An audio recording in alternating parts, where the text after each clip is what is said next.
As a childhood sexual abuse survivor, did you ask yourself, is there hope after sexual abuse? How will you now live and move forward? During and after my abuse, I felt hopeless and full of despair. I felt used and dirty. I was ashamed and embarrassed. I felt my life was shattered. Hi, this is Kurt B. Ellis, an author who self-publishes with Amazon's Kindle Direct Publishing. My sadistic brother was my primary sexual abuser, who also groomed and prostituted me to be a sex worker for a local satanic cult of which he was a member. I became a victim of continuously repeated, horrific, savage acts of child and sexual abuse. My abuse lasted for 11 years and ended when I was 17. Stay tuned and let me share how I gained hope after my sexual abuse. Immediately after my abuse, I was confused and angry. I was so ashamed, afraid, and controlled by societal and family expectations that I internalized everything and shoved it deep into my consciousness. I kept silent for years, but my anger festered. My salvation was my incredible grandpa. I don't think he knew of my circumstances. He shared his vast wisdom while in his 70s. He became my North Star. When life gets you down, which will be often, don't wallow in your sorrow. Rather, learn from those hard lessons and don't repeat them. Get yourself up and move forward, because all you've ever got left is your future. By age 15, I decided to get an education and get the hell out of that community. I longed to turn 18 so I could escape from my dysfunctional family. I became doggedly determined to move forward and make something out of myself. I developed a steel will and became stubbornly resolute in my goals.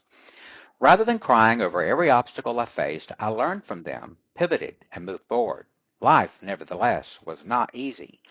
I struggled early on with financial problems and low self-esteem, but still, I stayed focused. I made many mistakes and did things I was not proud of, but still I moved forward, learned, and stayed focused on goals. And soon I started getting some breaks. First was an academic scholarship, enough money to pay back debts and new expenses.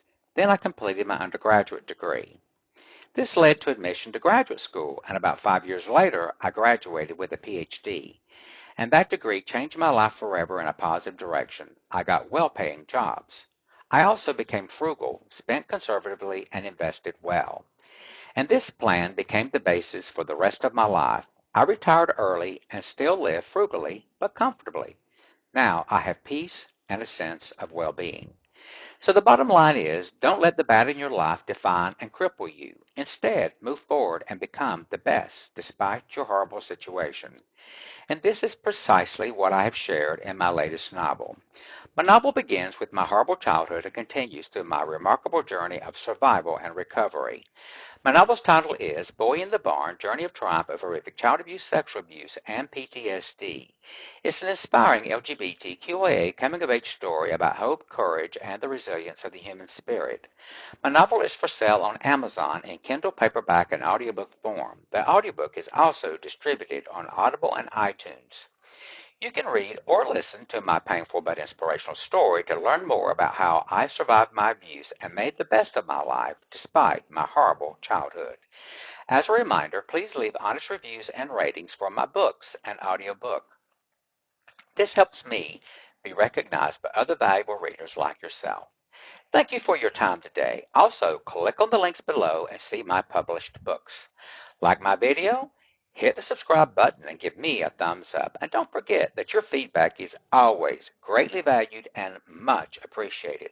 I enjoy hearing from you, so please leave your comments below and I will respond as soon as possible. Have a wonderful day.